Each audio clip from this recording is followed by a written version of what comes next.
Hello everyone, I hope you all are doing great. In this video, we are going to see and resolve the problem that if your number pad is not working in Windows 11 or Windows 10 computer, on the right hand side, you normally have the numeric keys on your laptop, or even if you have externally attached the keyboard with the PC.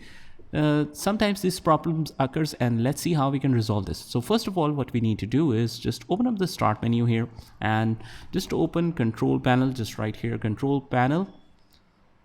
Now by default, you will see this category kind of view. So if you want to see some individual details of it, you can need to change it to large icons. So here is all the details, and we want to go to ease of access center right here. Just click here, and we need to scroll down until we see this option, make the keyboard easier to use. Just click on this option. Now on the top, we have the turn on the mouse keys. Make sure that is turned off like that.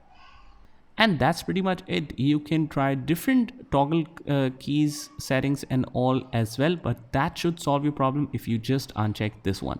So hopefully just click on apply and click OK before exiting this one.